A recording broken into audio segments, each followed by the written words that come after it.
Ojalá, por lo menos que tengamos las habilidades para poder reflexionar el mundo que nos rodea, ¿sí? Aunque, Buenos días, profe, qué pena la demora. hola Valentina, ¿cómo estás? Aunque si llega a generarse aquí un gusto a tal punto que alguno de ustedes diga, uy, profe, yo como que este es mi camino, esta es mi vocación, no, pues maravilloso, bienvenido sea. En verdad que sí.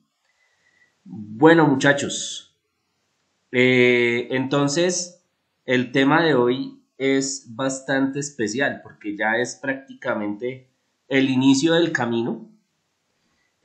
Casi siempre que empieza el grado décimo a estudiar filosofía, emprende como una especie, bueno, desde que yo sea quien lo guíe, porque pues hay diferentes formas de trabajar la filosofía, ¿no?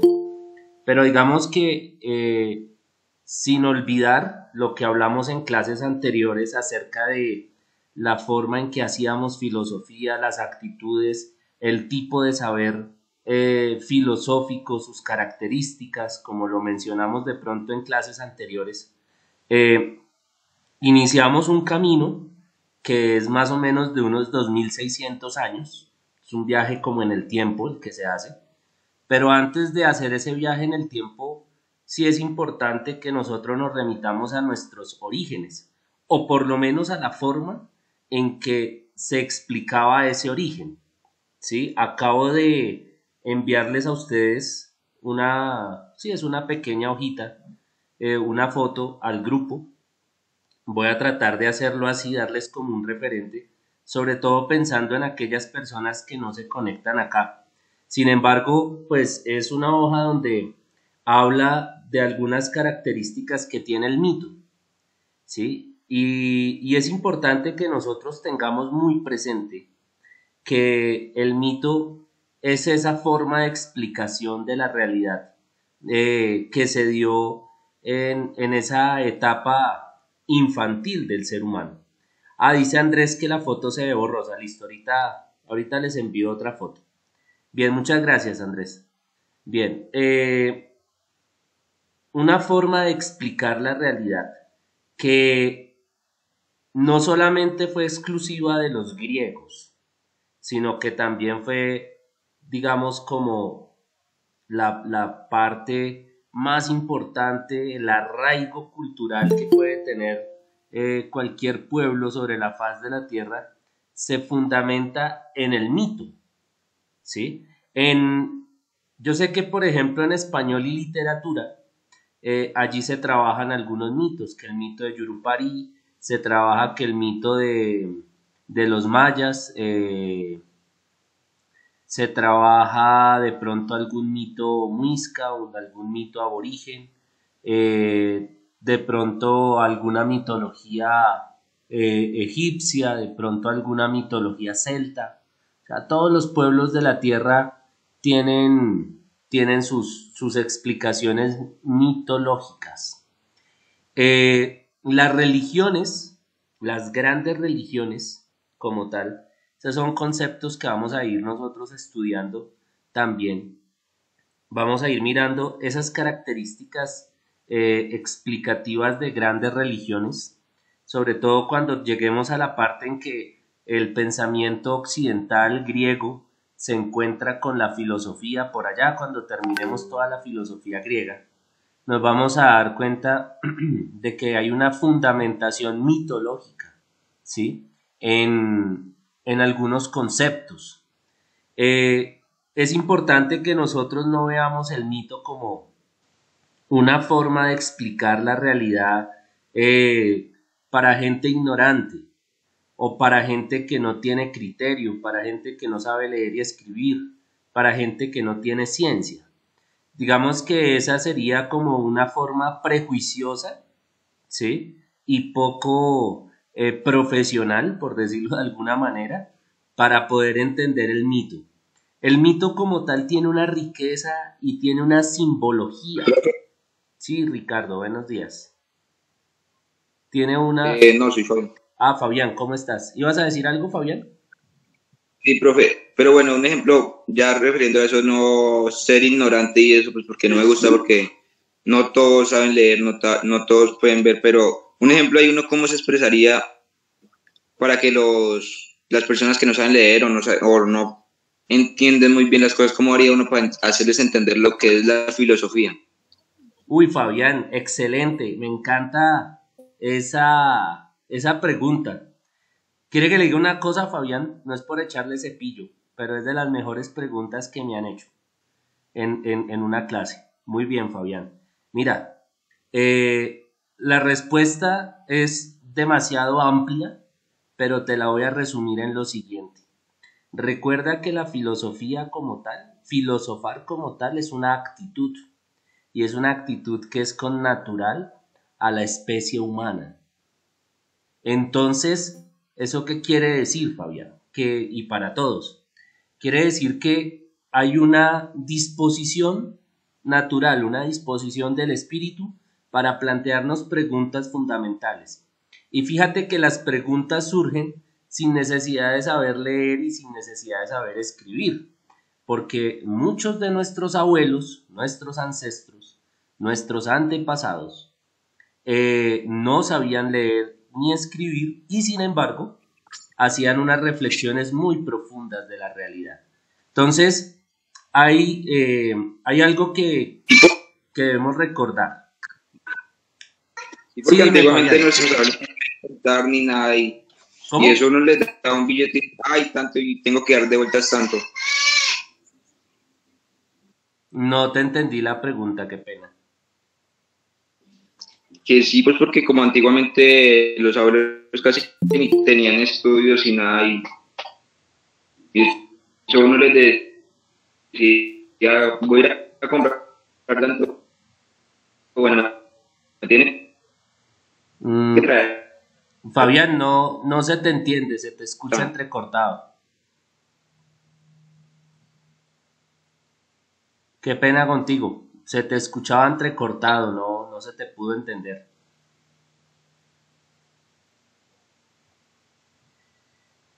Si quieres, ubícate. Lo voy a escribir. Ah, listo, vale. Listo, listo. Bien. Entonces, sí, es una disposición natural, es una disposición que tiene el ser humano.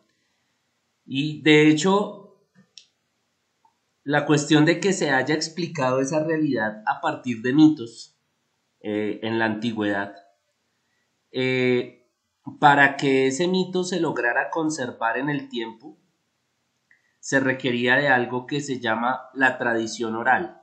¿Sí? Entonces, a través de la tradición oral, se iba pasando de generación en generación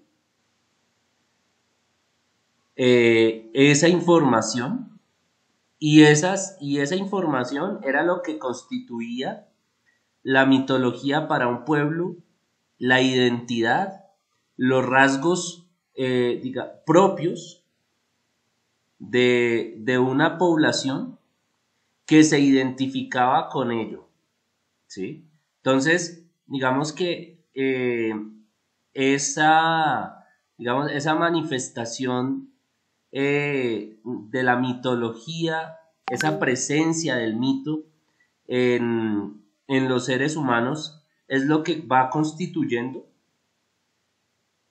una identidad. Entonces cada pueblo va sintiendo una identidad. Cuando ustedes, por ejemplo, escuchan hablar de un carnaval, cuando ustedes escuchan hablar de algún festival en algún lugar, en algún entorno, es hay un mito o hay un relato fundante, porque un mito básicamente es eso, un relato fundante, que, que representa características de esa cultura. No es solamente el hecho de que salimos a echarnos harina y agua por echarnos, sino que detrás de todo eso hay alguna explicación de tipo mitológico. Entonces, es importante que nosotros le demos ese valor identitario que tiene el mito. Y pues nosotros lo traemos aquí al tema de la filosofía porque realmente un mito es una forma de explicar la realidad. Voy a leer por acá lo que nos compartía Fabián. Dice que antiguamente los abuelos eran unos tesos porque pagaban y sabían exactamente las vueltas y sin tener estudio, claro. O sea, es que de todas maneras, cuando el ser humano comienza a ser humano, Fabián y para todos, es porque comienza a adquirir unas habilidades que son naturales, unas disposiciones. Y pues imagínense ustedes al primer ser humano, ¿quién le enseñó a leer y quién le enseñó a escribir? No, fue algo que se tuvo que ir desarrollando.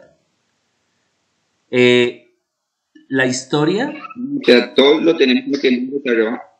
Claro, o sea, nosotros tenemos unas facultades. Tenemos la facultad de representar, ¿sí? A través de símbolos, signos. Entonces ustedes, por ejemplo, van a encontrar unos lenguajes pictóricos, como por ejemplo en el Antiguo Egipto, ¿sí?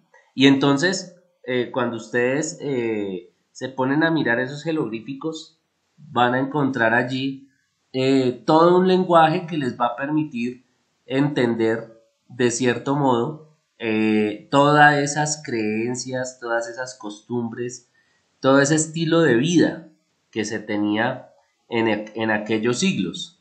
En los griegos, por ejemplo, es usual encontrar muchas representaciones pictóricas en vasijas. A nivel mundial, ¿cuántas creencias hay, profe? ¿A nivel mundial qué? No lo entendí otra vez. Qué pena con Fabián. Bueno, si quieres escríbelo, yo no sé qué... ¿Cuántas creencias hay? Uy, no, Fabián, eso definitivamente... O sea, si nosotros nos ponemos a contar, mal contadas, hay unas 4.200 creencias. ¿Sí? Entonces, imagínense cada una pensando que tiene la razón. Cada una pensando que es la verdad absoluta. Bueno. Pues sí, ¿no? Porque eso es... Claro. Vamos a hacer una cosa. En este momento es muy importante que veamos un video. Quisiera que le pusieran todo el sentido, toda la atención. Voy a compartirles pantalla. Voy a compartir pantalla para que ustedes puedan ver el video. Entonces, compartir.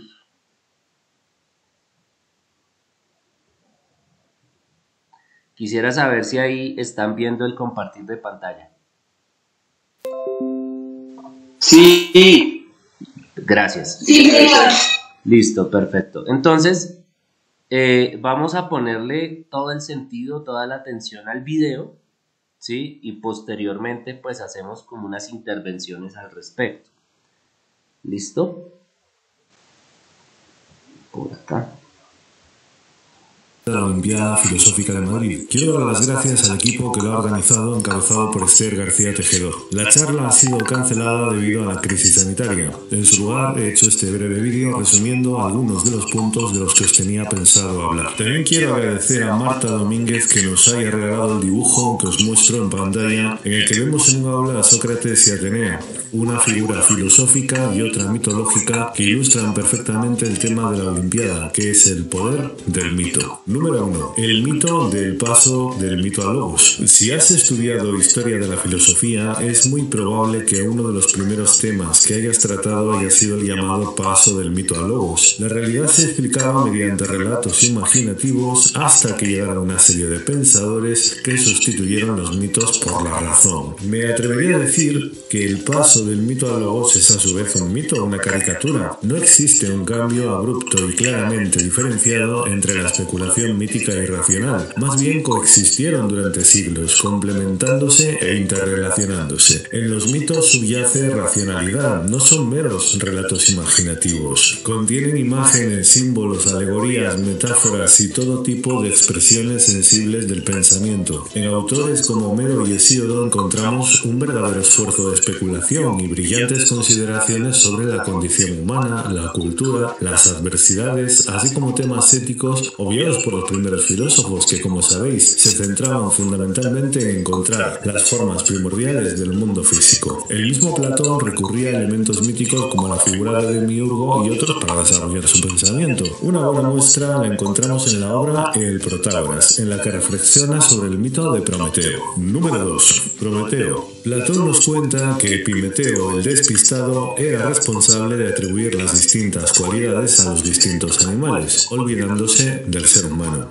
Prometeo, el previsor, observó con perplejidad al ser humano desnudo, sin abrigo, sin armas, atormentado por la dificultad de cómo salvar a la humanidad, decidió robar el control de las artes a Hefesto y a Atenea, así como el fuego. Piensa en un recién nacido, en lo vulnerable que es al lado del resto de los animales. No tenemos una gran agilidad, fuerza o garras afiladas, sin embargo, nos las hemos arreglado para sobrevivir. Hemos aprendido a manejar herramientas. ¿Se podría decir que en nuestra naturaleza está el ser seres culturales? Como veis, el trasfondo del mito deja entrever el estudio propio de la antropología filosófica. ¿Qué es el ser humano? ¿En qué se diferencia de los animales? ¿Cómo hemos logrado sobrevivir? ¿Cuál es la importancia de la técnica y la cultura para nuestra supervivencia? El mito de Prometeo también inspiró la novela Frankenstein. De hecho, el título completo de la obra es Frankenstein o el moderno Prometeo. La autora narra la historia de un científico que se ve superado por su propio invento. El fuego, la técnica que nos regala Prometeo nos ayuda a sobrevivir, pero en ocasiones puede escapar a nuestro control. Es el mismo argumento de muchos de los episodios de la aclamada serie Black Mirror. ¿Nos llegará a superar la tecnología convirtiéndose en algo perjudicial para nosotros? Ya que mencionamos los posibles males del mundo, vamos a aprovechar para enlazar con el siguiente punto.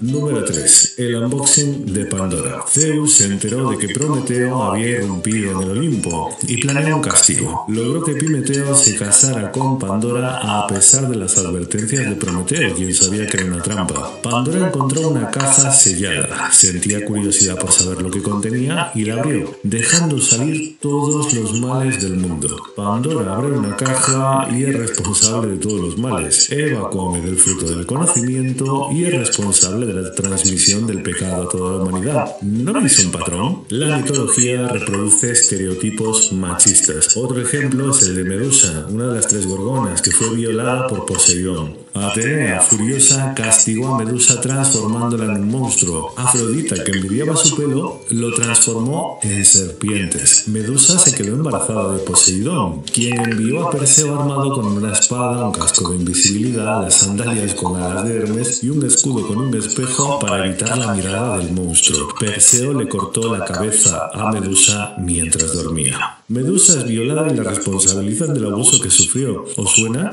Quizá deberíamos usar el lema Medusa, yo sí te creo. Afortunadamente, hoy en día en los centros escolares ofrecen clases de educación sexual que consisten en nombrar un listado interminable de enfermedades que puedes contraer si no tomas determinadas precauciones. Debido a la falta de educación sexual, es posible que la pornografía mainstream se haya convertido en la nueva mitología que reproduce unos determinados arquetipos y cánones machistas, perpetuando la cultura de la violación. Número 4. Dédalo y su hijo Ícaro querían huir del rey Minos. Para ello, Dédalo construyó unas alas y las pegó con cera de abeja. Advirtió a su hijo de que no volara demasiado bajo, pues el oleaje podría mojar las alas, ni demasiado alto, pues el sol podría derretir la cera con la que las alas estaban pegadas. Ícaro, desobedeciendo a su padre, voló tan cerca del sol que se derritió el soporte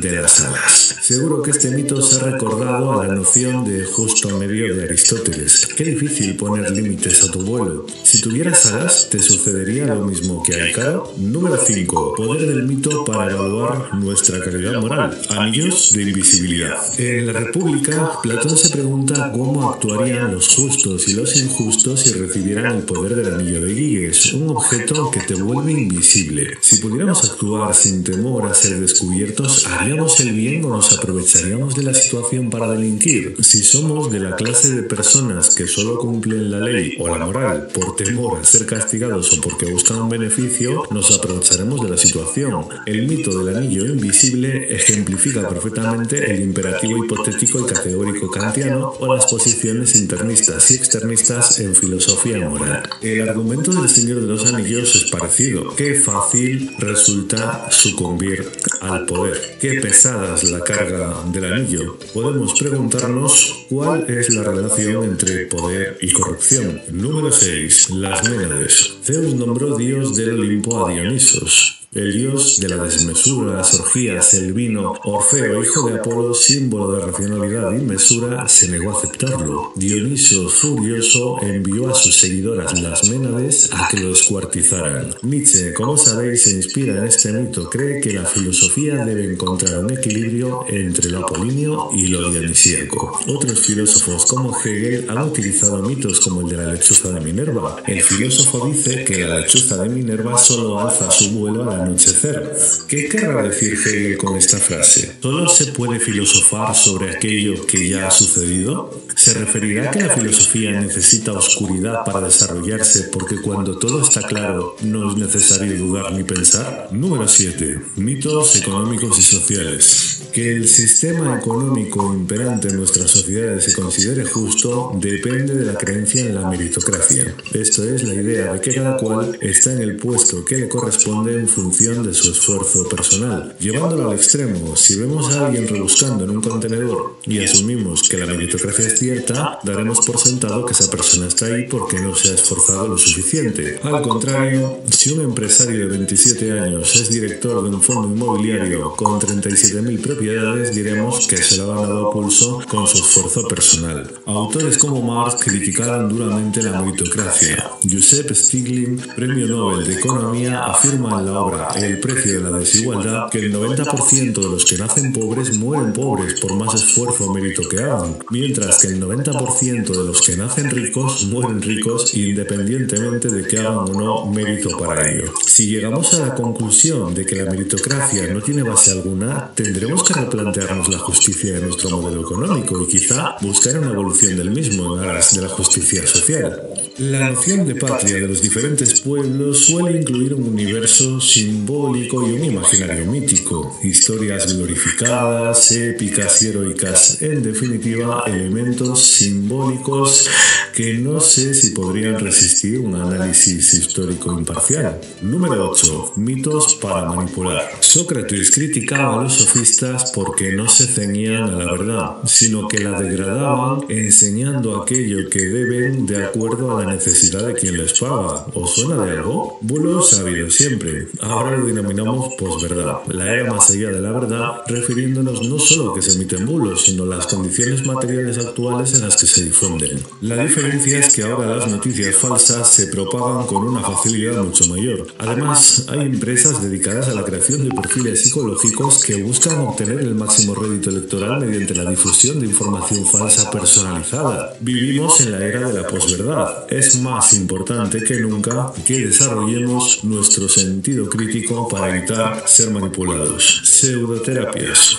La Asociación para Proteger al Enfermo de Terapias Pseudocientíficas presenta el primer informe sobre fallecidos a causa de las pseudoterapias en España, situando la cifra anual entre las 1.210 y 1.460 muertes al año. Número 9. El mito de la inutilidad de la filosofía. Es habitual ver la afirmación de que la filosofía no sirve para nada, no sirve para nadie. La filosofía en todo caso es valiosa, pero no útil o práctica, ni tiene por qué serlo. Que no sea útil para generar grandes riquezas o para el capital no quiere decir que no tenga o pueda tener una utilidad en nuestro proyecto vital intelectual. La filosofía nos ayuda a pensar mejor, a analizar detenidamente nuestras creencias, aumenta nuestra capacidad de análisis, síntesis, deducción de las diferentes herramientas del pensamiento. Nos ayuda a identificar falacias, volviéndonos menos manipulables. La genealogía de los derechos humanos, el pacifismo, el movimiento obrero, el feminismo, los diferentes sistemas económicos, nada de esto se entiende sin la filosofía. Está empapado de ideas filosóficas. Es cierto que la filosofía se dedica a fundamentar teóricamente y que desde el momento en que traducimos la filosofía a un movimiento social, a un partido político, un sistema económico, ya no estamos haciendo filosofía. Pero es que estos movimientos sociales o políticos no se entenderían sin la filosofía. Además, como he comentado en otros vídeos, nuestras ideas no son nuestras, las hemos asimilado, las hemos hecho nuestras. Cada uno de nosotros tiene una especie de mapa mental con un conjunto de creencias. ¿Que para qué sirve la filosofía? Para detenernos a reflexionar serenamente sobre nuestras ideas y las ideas que habitan el mundo. Esas ideas que son el filtro a través del cual percibimos lo que es justo e injusto. Fijaos lo importante que es esto. Hasta hay gente que llega a matar o dejarse morir por ideas. La filosofía tiene la capacidad de sacudir conciencias, hacer que mis ideas se tambaleen. A medida que estudio filosofía, me doy cuenta de que muchas de mis ideas no son válidas y las tengo que desechar o mejorar. En definitiva, la filosofía nos ayuda a ser más escépticos, menos manipulables y más críticos. Número 10. La mitología que tú mismo haces. Narciso en Instagram. Liriope fue una ninfa que tuvo un hijo de extraordinaria belleza al que llamó Narciso. Narciso creció y se convirtió en alguien muy atractivo. Muchos chicos y chicas querían salir con él, incluida la ninfa Eco. Narciso no estaba interesado en las propuestas que le hacían, rechazó a cada pretendiente, incluida la ninfa Eco, quien murió apenada por la negativa de Narciso. Némesis decidió castigar a Narciso, quien hizo que al verse reflejado en el agua se quedara enamorado de su propio reflejo, olvidándose de comer y de beber, consumiéndose ante su imagen, condenado a la soledad eterna. Me atrevería a decir que el mito de Narciso es el que mejor describe nuestra sociedad, la sociedad del selfie. Nos pasamos horas adorándonos a nosotros mismos, nos hacemos fotos constantemente, las compartimos en redes sociales como Instagram, esas redes sociales que están pensadas para que nos sintamos el centro, en ellas todo gira alrededor de nosotros, de nuestro perfil. El común de los mortales, al igual que Narciso, se pasa horas contemplando su propio reflejo. Cuando ves tu reflejo en las redes sociales, ¿qué piensas? ¿Estás al igual que Narciso enamorado de ti? ¿O quizá lo que muestras podría no ser tu reflejo, sino una proyección? ¿Qué proyectas en las redes sociales? ¿Te muestras tal y como eres? ¿O es posible que tú también estés haciendo mitología? Muy bien. Me disculpan si de pronto hubo partes donde no se pudo escuchar muy bien, alguna cuestión con la señal. Bueno, ustedes saben que todo eso es complejo. Voy a dejar de compartir pantalla.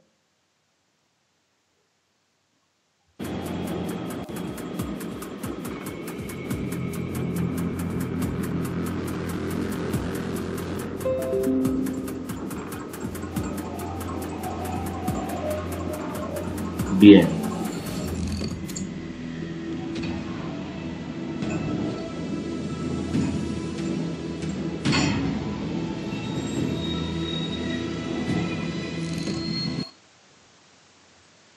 Listo, muchachos. Bueno, algo que de pronto ustedes hayan alcanzado a captar, alguna idea que les haya llamado la atención, me gustaría escucharlos.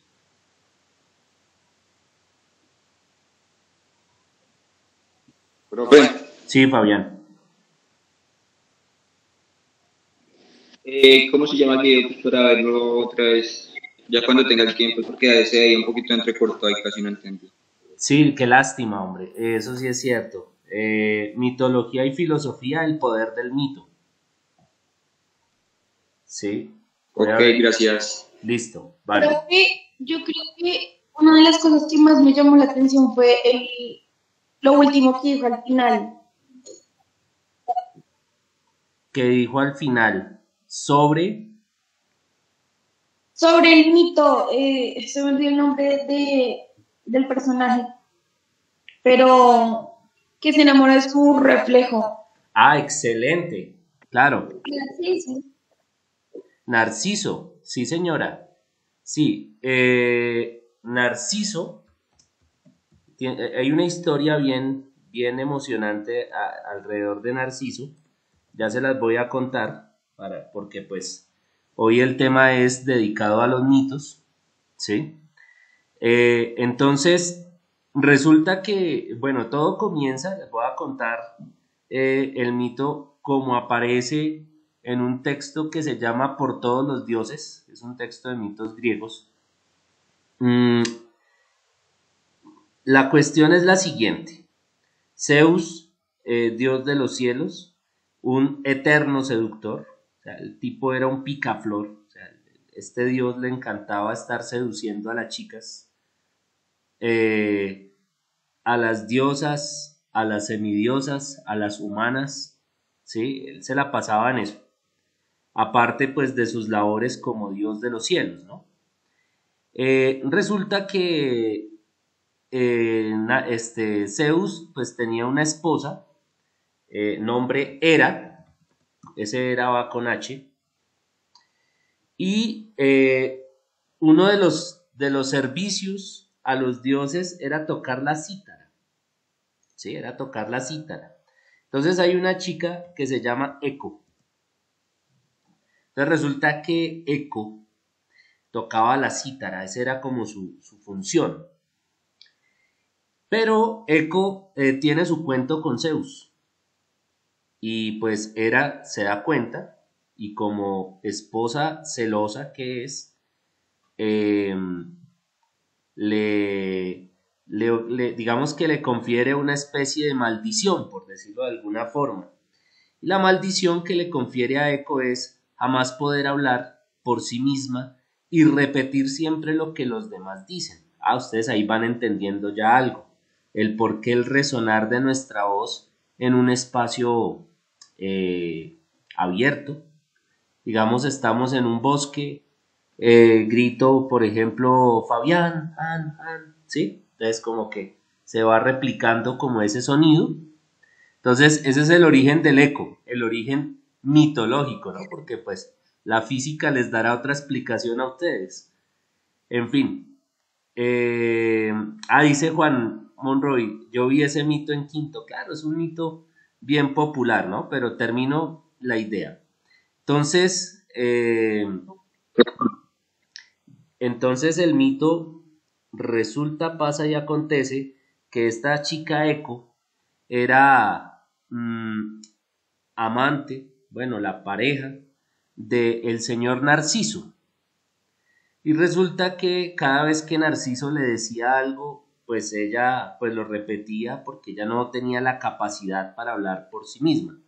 Entonces, ¿qué fue lo que pasó? Que Narciso pensó que le estaba tomando del pelo, que le estaba mamando gallo.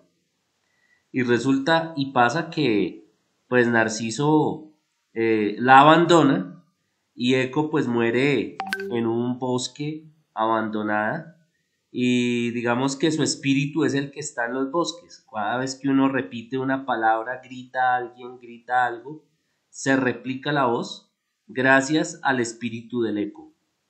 Sí, ese es el origen del eco. Ahora, ¿qué pasa con Narciso? Pues Narciso decepcionado de ese amor, porque cree que ella se burlaba de él, entonces va caminando y se encuentra con un lago y pues él empieza a mirarse fijamente y se da cuenta de lo hermoso que es físicamente hablando. Entonces al contemplarse, al contemplar su belleza, siente esa profunda necesidad de abrazarse, de besarse, de idolatrarse.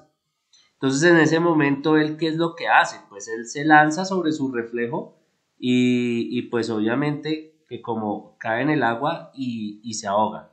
Entonces lo que básicamente digamos la psicología, que la psicología es una ciencia que tiene mucha base en el mito, nos habla por ejemplo de complejos narcisistas, narcisismo, esa persona que se la pasa mirándose al espejo, que se la pasa haciéndose cosas en la cara o en el cuerpo, buscando esa belleza física de una manera casi que desesperada. Entonces, eso es algo que a nosotros nos puede dejar un mensaje de vida bastante, bastante profundo. Fíjense que para quienes, o sea, el mismo señor del video decía que para quienes consideraban que la filosofía era algo inútil, pues bueno, digamos que Bueno, si bien es cierto, mito no es igual que filosofía, sino sirven para explicar nuestras realidades humanas, ¿sí? Y eso es lo que nosotros no podemos perder de vista. No sé, Valentina, si quedó un poco más claro el mito y esa relación con el Instagram o con algunas redes sociales que nosotros manejamos. ¿Sí? Sí, profe, o sea, la verdad me llamó mucho la atención porque, no sé, yo creo que en nuestra generación y bueno, creo que en todas las generaciones hay personas narcisistas, pero sobre todo a nosotros ahorita, porque estamos como más cerca de las redes sociales, más ¿cómo se diría eso? A hacks y de belleza que la industria se crea para resaltar o poner estándares de belleza y muchas personas lo quieren lograr. Entonces, por eso me parece tan interesante ese mito. Claro. Entonces, fíjense que no hemos llegado como tal a la filosofía y sin embargo ya estamos haciendo reflexiones sobre, mejor dicho, de una profundidad enorme, basándonos en los mitos, para que ustedes lo vayan analizando desde ese punto de vista. Dice Natalia, profe, yo leí el libro Por todos los dioses. Claro, eso es un libro bonito, es un libro que pues sí o sea, explica los mitos de una manera bastante lúdica, por decirlo de alguna manera. Es una manera para que nosotros lo entendamos mejor, cada mito. Bien, hay unos elementos ahí dentro del video bien importantes, como por ejemplo, quiero resaltar la utilidad de la filosofía, porque pues alguna vez, así como hay estudiantes que te plantean preguntas y te manifiestan el entusiasmo, también puede haber uno que puede ser escéptico y decir, profe, esto a mí no me sirve para nada. Y yo no me voy a poner bravo por eso. Yo no me voy a desmoralizar por eso. No me voy a poner como Narciso de triste porque alguno diga, profe, la filosofía no sirve para nada. En realidad yo soy como aquel tipo de cierto youtuber, suena contradictorio, que no busca like ni busca suscripción. Entonces es como, o sea, el que realmente le gusta este cuento de la filosofía no busca like ni busca suscriptor. Sí, eso sí quiero decirlo en términos muy actuales. ¿Por qué lo digo? Porque es que a veces nosotros pensamos que solamente lo que nos sirve para ganar dinero, y eso nosotros, por ejemplo, en economía, ayer hemos estado hablando de la actividad económica y de los negocios que hace Fabián, sus business, etcétera, etcétera. Y resulta que, hombre, la filosofía, el que se mete en el cuento de la filosofía no es para hacerse rico, pero no les puedo negar que puede llegarse a tener un estilo de vida muy bueno, si se sabe manejar de una manera bastante equilibrada y si se le da la función que realmente tiene. Porque es que tener un estilo de vida bueno no es solamente tener plata, ¿sí? No es solamente acumular riquezas, como de pronto lo podemos hablar allá en economía.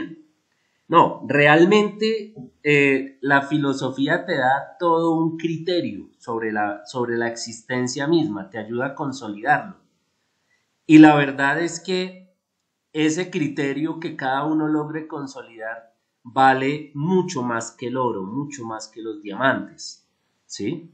Entonces, en realidad, pues, bueno, si alguien dice, profe, yo estudié esto, pero la verdad, esto como que no me llena, no me cautiva. Usted se puede disfrazar hasta de payaso si quiere, pero esta vaina no me cautiva. Entonces, pues, hombre, pues eso ya es algo personal. La motivación, y esto es algo que yo quiero también dejarles como lección el día de hoy, la motivación no es algo que hace otro por ti. Tú mismo te motivas, tú misma te motivas a hacer algo o a querer algo.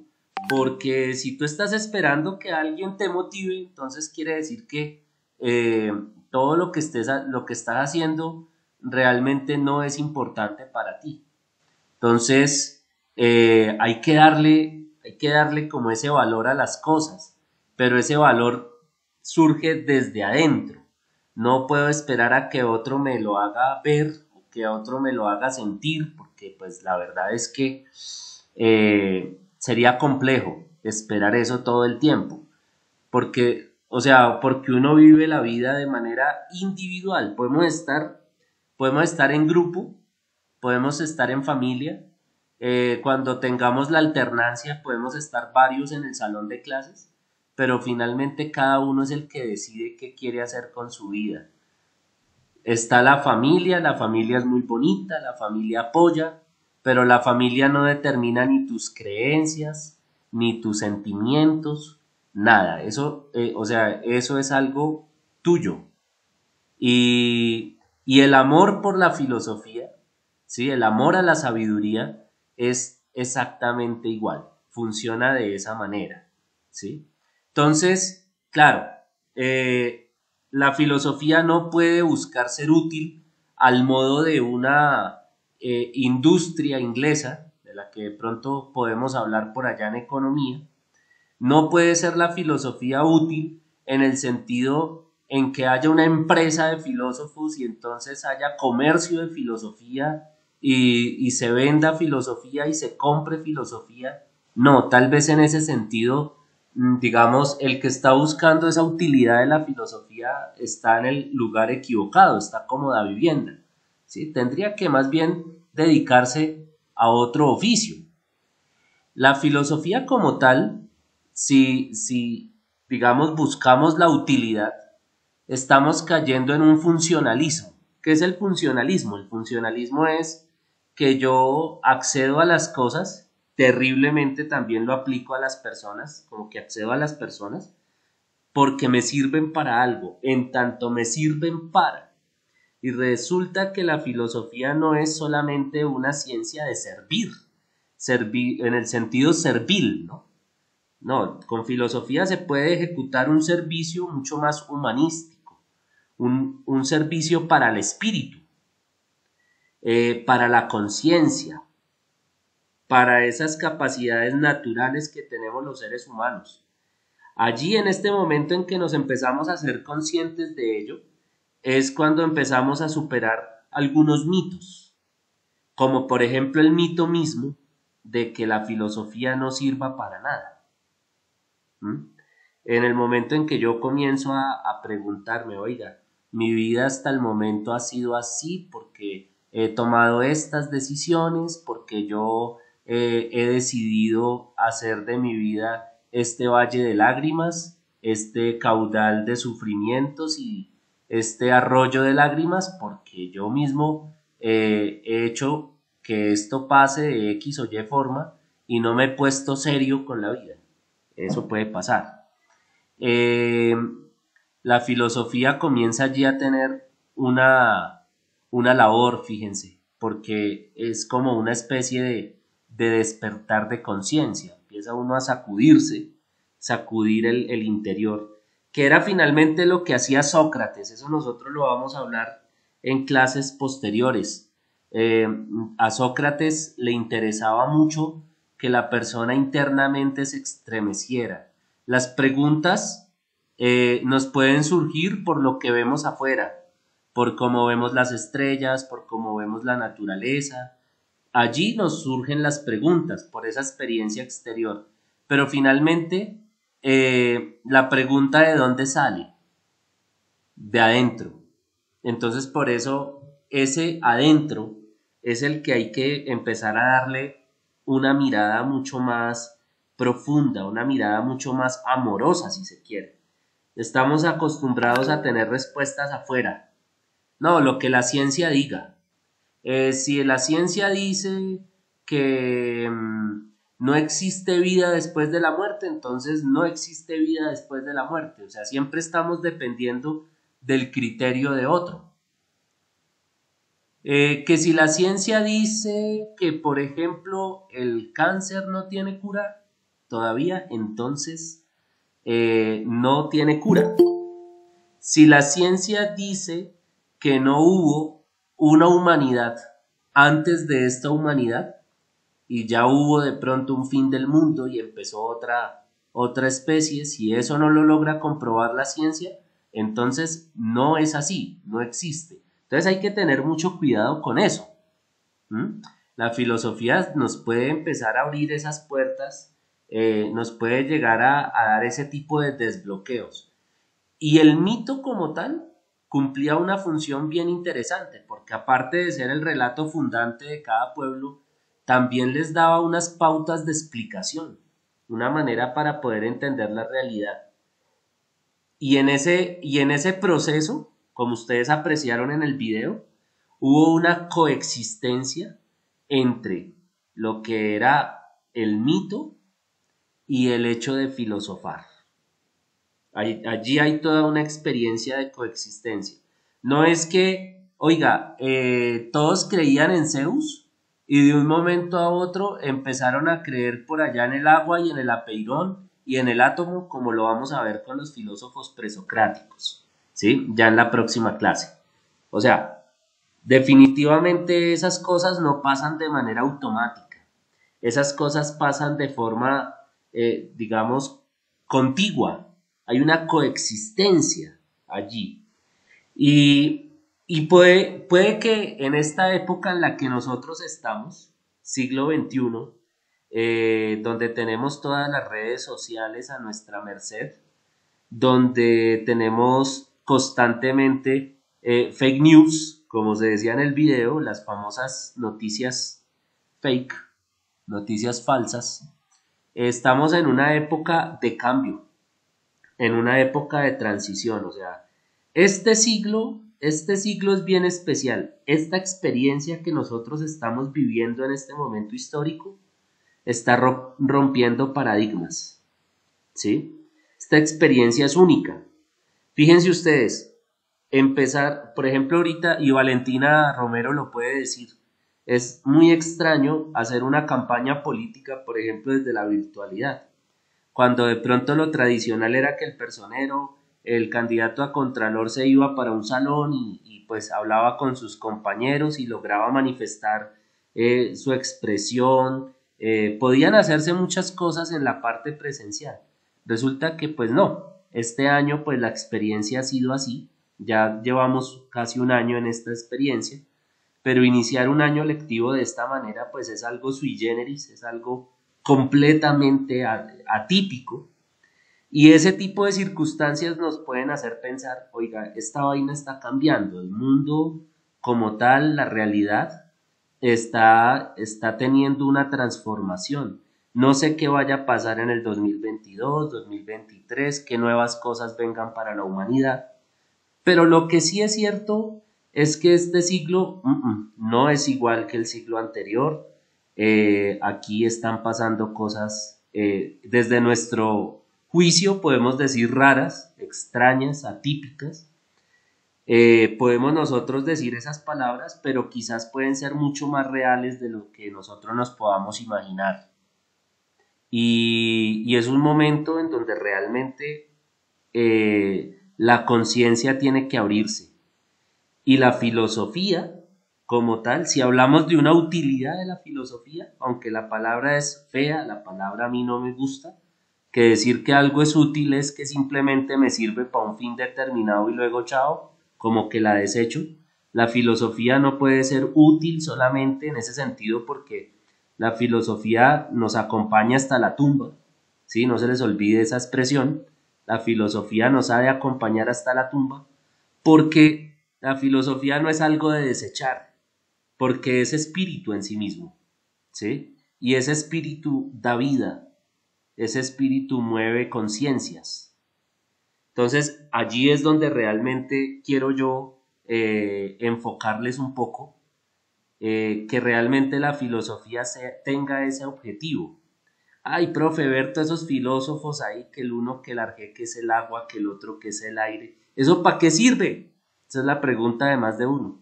No, es que yo no busco que le sirva específicamente para que usted consiga trabajo, para comer o para... No, yo necesito es que usted lo mire más hacia la conciencia, lo lleve a su interior, ¿sí? La filosofía busca esto. Entonces, muchachos, yo pienso que por hoy, y ya pues ustedes deben pasar ahorita a otra clase, vamos a dejar aquí, no sin antes pues obviamente llamarles a lista, y pues nada, pues vamos a ver la próxima clase ya concretamente todo el tema de los presocráticos. ¿Quiénes son los presocráticos? Los presocráticos son todos estos filósofos que vamos a encontrar nosotros anteriores a Sócrates, ¿sí? Y que van a ser, digamos, como quienes nos van a mostrar una mirada de la realidad un tanto distinta a la mitología. Bueno, entonces, miremos por acá a ver quién vino. Natalia Ahumada la vi, ¿cierto? Presente, profe. Listo, muy bien. Gabriela Álvarez. Presente. Perfecto. Karen Bermúdez, Lucen Bermúdez, Tatiana Bustos, Kevin Castañeda,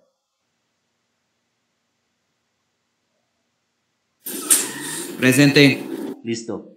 Blanca Cedeño, Ana Coronado, Daniel Cruz, Daniel Delgadillo, Tatiana Delgado, Paola Garzón,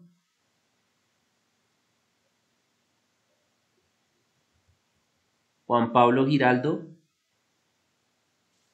Presente. listo. Jessy Paola Giraldo,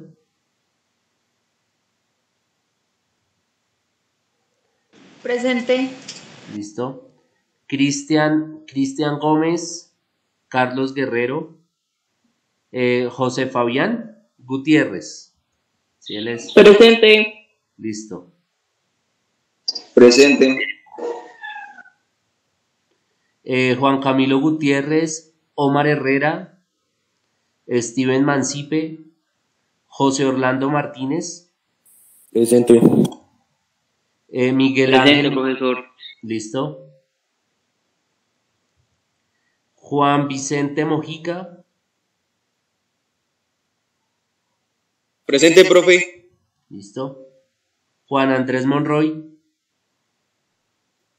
Presente, profe. listo. Jorman Obando, Presente. perfecto. Anaís Ochoa, Haider Palacios, creo que él fue el que me escribió que no se escuchaba bien el video. Presente. Sí, señor. Sí, señor. Listo. Daniela Pineda, Karen Piñeros, Miguel Ángel Prieto, Juan Pablo Rincón, Laura Jimena Rodríguez,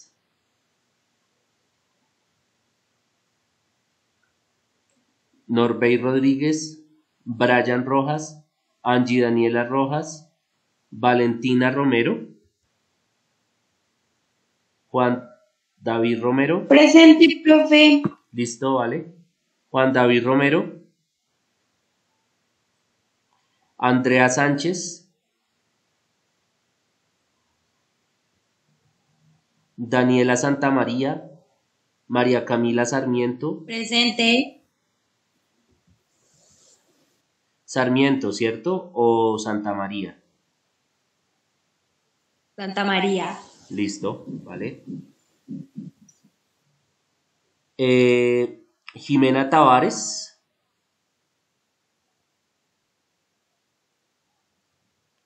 Ricardo Triviño, ¿sí?